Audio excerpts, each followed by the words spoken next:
For this tutorial, I'll be making use of this red crepe fabric that has a little bit of stretch. And to save time, I have already pre-cut the fabric pieces that I'll be needing for both the front and back part of the top. So starting with the front, I would mark 1 inch downwards from the top of my fabric like this. This will serve as the basis of all my measurements, and it is also my shoulder line. So I've connected the lines together, and from here I would mark half of my shoulder measurement. 16 divided by 2 is 8. So I've marked it, and from this point I would mark 1 inch downwards from my shoulder slant. And from my shoulder slant I would mark half of my armhole circumference, that is 8.5. And from here down to my armhole line, I would measure what I have 9.5. So from this point I would measure down 9.5. So this would be my chest line. So I'll just connect the 2 points together like this. And from here I would also mark half of my shoulder measurement upwards so as to get a straight line. Then I'll connect the points together. Then from my shoulder line I would mark my half length measurement, that is 17. But I added ½ inch extra to that for hemming allowance of ½ inch. So I'll connect the lines together like this. And after that I will label here as my chest line, and this will be my waistline. Now I'll find the midpoint of my armhole line, that will be 4.25. And for the back armhole curve I would go inwards from the midpoint by ½ inch. For the front armhole curve, I will go inwards by 0.75 inch. Then from my chest line, I would mark 1.5 inch upwards. So on my chest line, I would measure 1/4 of my bust circumference, that will be 9.5, and then I'll add 1 inch to that measurement. On my waistline, I would mark 1/4 of my waist circumference, that is 8, plus 1 inch sewing allowance, that will make it a total of 9. So I'll just go ahead and mark it right there. Then I'll connect the lines together like this. To create the armhole curve for the back part of the top, I've placed the curve part of my ruler at that point where I marked ½ inch inwards from the midpoint of my armhole, and from this point I would connect the curve like this.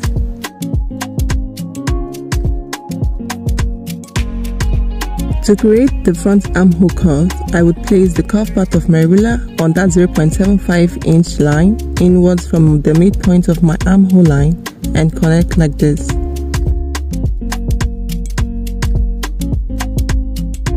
I would go ahead and mark my neck width of 3 inches and neck depth of 3 inches for the front. For the back, the neck depth will be 1 inch, but the neck width still remains 3 inch. So I just connected the neck depth and neck width of both the front and back together. And then from my shoulder slant, I will make a connection to my neck width. Then to my shoulder slant, I will add ½ inch sewing allowance right there. So this will be for joining both the front and back shoulders together. So now I'm just going ahead to cut out all the marks that I made for the back part of the top first before moving ahead with the front.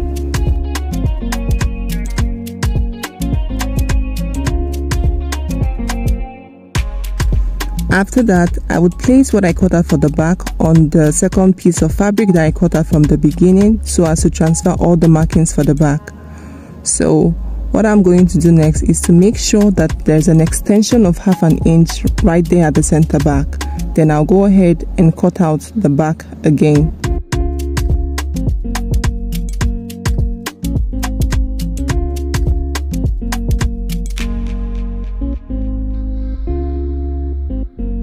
So after making that cutout, I'm just going ahead to transfer my chest line, my bust line, my shoulder slant line to the back part of the bodice.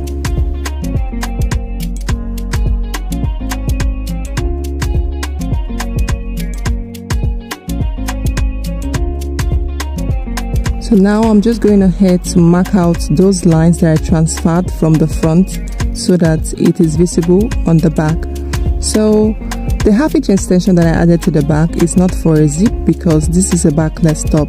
So you understand why the ½ inch is there as I progress. So next, I would mark 2.5 inches inwards from the side seam on my waistline. and then from my neck depth for the back I would mark 2 inches downwards, and with a curved line I would connect the 2 points together.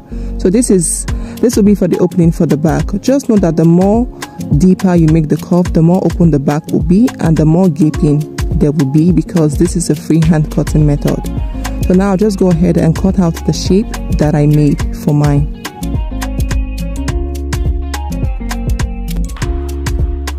I'll cut open the 1/2 inch extension at the center back, and because of this cutout that I made right here, I would need to combat gaping, else that place is going to be opened.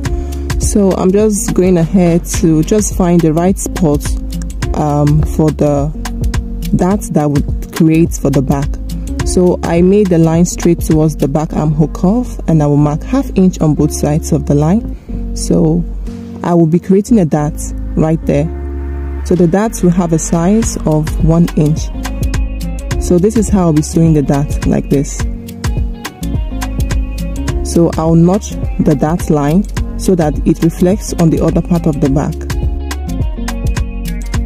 So my dart size is 1 inch.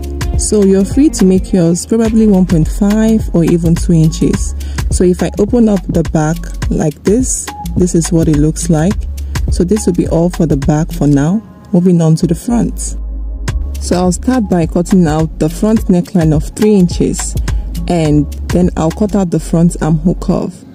So please note that I'll be attaching a collar to the neckline of the top if I haven't mentioned it before. So I'll notch the center of my neckline and center of my waistline for the front. And this is what the front looks like when it is opened. So this fabric right here is for the waistband for the top. So the total length of this fabric is 11 inches. So from here I would go ahead and mark the midpoint. That will be 5.5. So I'll mark that across the entire width of the fabric. Now the reason why I'm doing this is because I want to have a long strip of fabric for the waistband. So I have split it into 2 and unfold the width rather is 22 inches for each of the piece. So when I fold each strip like this, the length is now 2.75. So 1/2 inch will be to attach the upper part of the band to the lower part of my waist. So to create the long strip of fabric that I need for the waistband, I will place them side by side and sew by 1/2 inch. So I will have a long strip of fabric like this for my waistband. Now it's time for the sleeves. So I'll be making use of this fabric to cut out my sleeves, and the length of my sleeve is 17 inches. So I have an extra 1/2 inch for seam allowance right there, making it a total of 17.5. Right now I'm just going ahead to mark my bicep measurement from the top of my fabric. If you don't know how to draft a basic sleeve, I have a detailed video where you can learn that. So the link to the video will be in the description box. So after connecting the bicep line, I would mark 1/2 of my armhole measurements right there, and then I will add 1 inch for the side seam allowance. Then I'll connect the points to the edge of my fabric like this. And the circumference of where I want my sleeve to stop is 12. 1/2 of that is 6 inches. Then I'll add 1 inch for my side seam right there, and then I'll connect the 2 side seams together like this. After that, I'll go ahead and find the midpoint of this line. So it's 4.75. I've marked it, and then again I'll find the midpoint of these 2 points. I marked it, and after that I found the midpoint of these 2 points. I marked it. So it's just basically finding the midpoint. So for the front armhole curve, I marked 1/2 inch downwards there, and for the back I went upwards by 1/2 inch, and I'm just going ahead to create the front armhole curve. After that, I would create the back armhole curve for the sleeve like this. So if you notice, the front armhole curve is more deeper than that of the back. So now I'll go ahead and cut out the sleeve. So while cutting out the sleeve, I'll first of all cut out the back armhole curve first before cutting out the front armhole curve. So after cutting out the back armhole curve, I'm just going ahead to cut out the front armhole curve. I'll be making use of this fabric to cut out the second sleeve. So to do this, I'll make sure that the fabrics are facing each other good sides to good sides. So I'm just ensuring that I'm right on track because I want my sleeves to be mirror images of each other. That is, they should be opposite. If you don't do this, you might end up cutting out exactly the same sleeve that you cut out for your first sleeve, and it won't be good because the front armhole curve is deeper than that of the back armhole curve. So now I'll go ahead and cut out the second sleeve like this.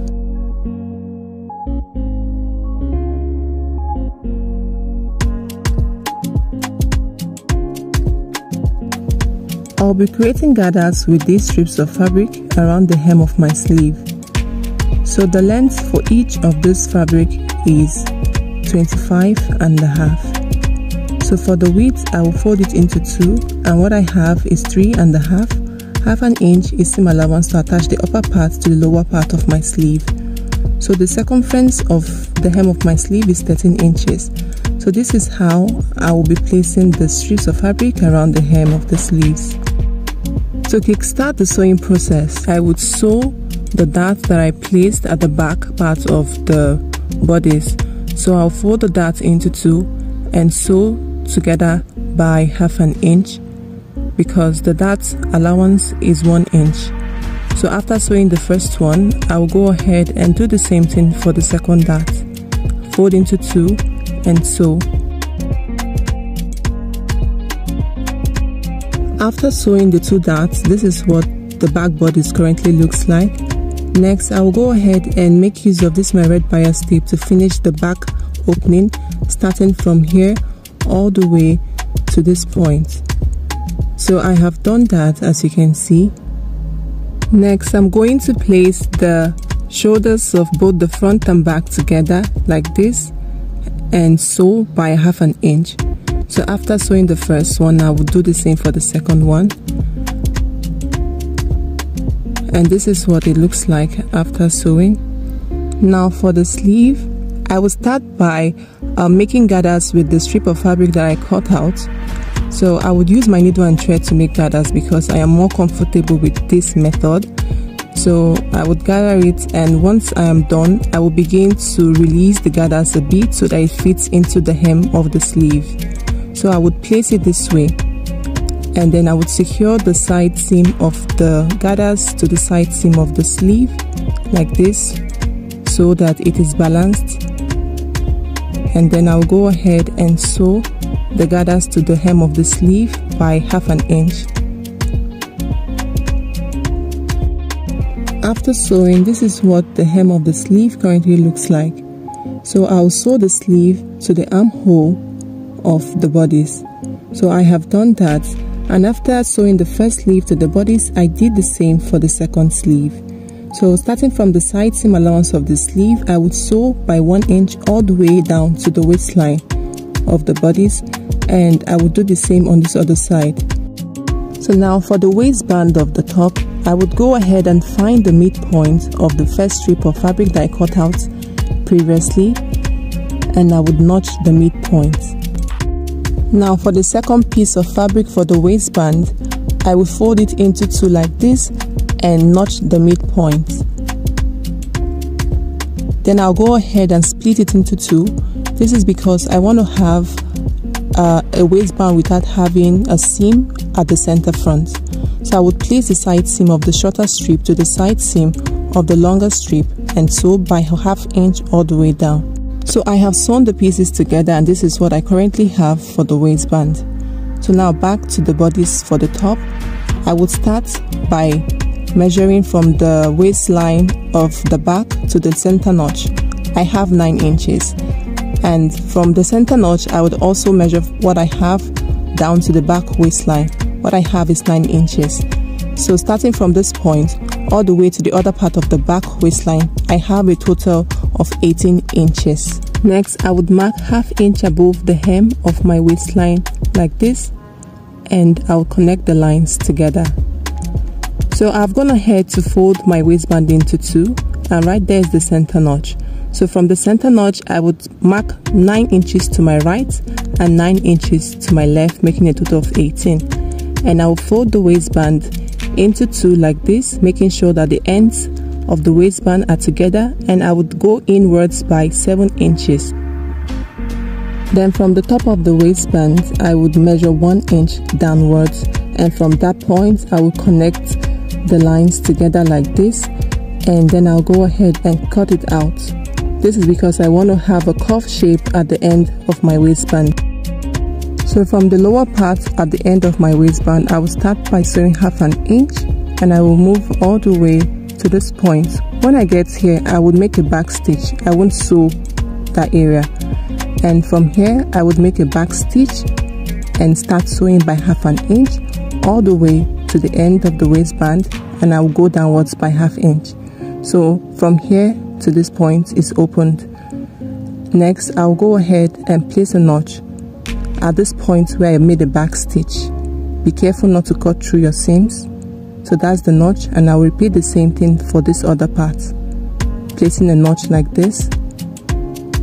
And now it's time to turn the waistband inside out through this opening. So after turning the waistband inside out, I gave it a good press so it lays nice and flat. So you can see that extended part is as a result of the notch that I made at the waistband. So to attach the upper part of the waistband to the lower part of my waistline, I would place the center notch right there at the point where I marked 1/2 inch above the hem of my waistline, and then the extended part of the waistband, I would place it right at the point where the back waistline starts, like this. And from that point, I will begin to pin the rest of the waistband to the line at my waistline. Now I'll take this to my sewing machine and sew by 1/2 inch all the way down to this point. So this is what I have after sewing the waistband, and this is what the inside looks like. So now I'll go ahead and finish up this seam here, and to do that I would fold the extra seam like this right onto my waistband and pin together. The reason why I'm doing this is because I won't be overlocking the raw edges around the waistline, so it will not be proper for me to just leave the raw seams there, because it won't be good looking at all. So after pinning them together, this is what it looks like. I won't be top stitching because I don't want my seams to be on the outer part of the waistband, but I'll be making use of my needle and thread. So remember that the waistband is on a fold. So I would start by inserting my needle right under the seam that I folded like this, and then I would pick the first fold of the waistband, and I'll bring the needle out from the folded seam on my waistline. So I'm careful enough not to allow the seam to be revealing on the outer part of the waistband, and like that I will just keep on doing the same thing all the way to the other side of the waistline. So this is a long process, so you just have to chill and do this. So when I get to the end of the waistband, I would form a knot with my needle and thread like this, and I would gently secure my stitch tightly and cut off the excess thread. So here is my finished work on the waistline, and this is the outer part. As you can see, there are no external seams. So for the collar, I would go ahead and fold the neckline of both the front and back like this, and then I would take the measurement, that is the total circumference of the neckline on a fold. I have 10.25 inches. I'll be cutting out the collar on this piece of fabric, and I have 4 layers of it on a fold, and the upper part is on a fold too, while the lower part is opened. So from the center point of the fabric, I would mark the circumference of my neckline, that is 10.25, and the width for the collar will be 2 inches plus 1/2 inch for hemming allowance. I'll mark the 2.5 inches across the fabric, and on the lower part I would also mark the circumference of my neckline and connect the lines together. Then I'll go ahead and cut out the collar. After cutting, I'll place a notch at the center point of the collar After that, it's time to attach the collar to the neckline of the top. So I will place them together, pin them up and sew by 1/2 inch all the way to this point. So I have gone ahead to sew the collar to the neckline of the top. So now from this point, I will mark out that 1/2 inch extension that I added to the center back. I have done that right here, and from the lower part of the back neckline, I would mark 5/8 of an inch upwards like this. And from that point, I would also mark again 5/8 of an inch. And from here to the top of my collar, what I have is 5/8 of an inch. So I would make use of this, my tiny bias strip, to create the loops for the buttons at the back. So I will cut out a 2.5 inch strip of the bias tape, and I would use the first one to cut out the other 2 strips of bias tape that I need for the loops. After that, I would place the end of the bias strip at the lower part of the back neckline like this, and I will secure the loop with my pin, and then I will bend it over like this and place it at the point where I marked 5/8 of an inch from the lower part of the back neckline. For the second loop, I will also place the end of the bias strip at that point, and then I will bend it over and pin it together. And I would repeat the same for the third loop. I will bend it over right at the top of my collar like this. So this is what the loop currently looks like. So I'll go ahead and sew by 1/2 inch.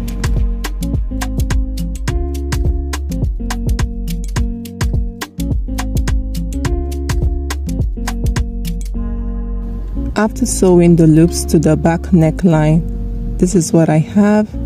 So next, to finish the raw edges, I would place my bias tape like this, and this extension right here, I will bend it over like this and pin it together. And at the other end of the neckline, I will also do the same thing. I will bend the extended part of the bias tape like this and secure it with my pin. Then I'll go ahead and sew by 1/2 inch all the way down. So after sewing, this is what it looks like. I would go ahead and trim off the excess beads that I have there, and then I would pull the bias tape over like this. On the inside, I would bend it like this and pin it tightly.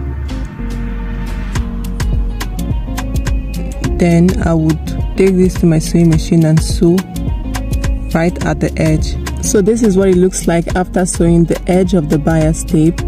So I'll finish up the second part of the back neckline the same way I did for the first with my bias tape.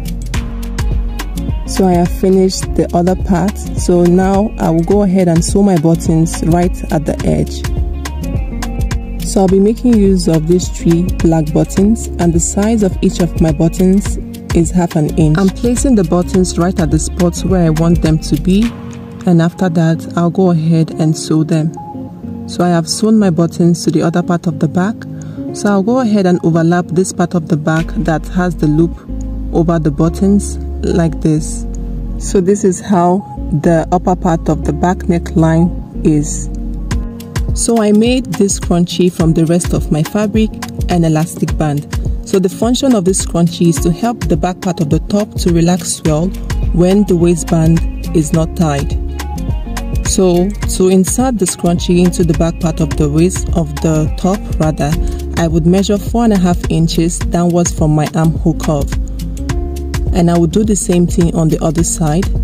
So this 4.5 inches is my bust point line.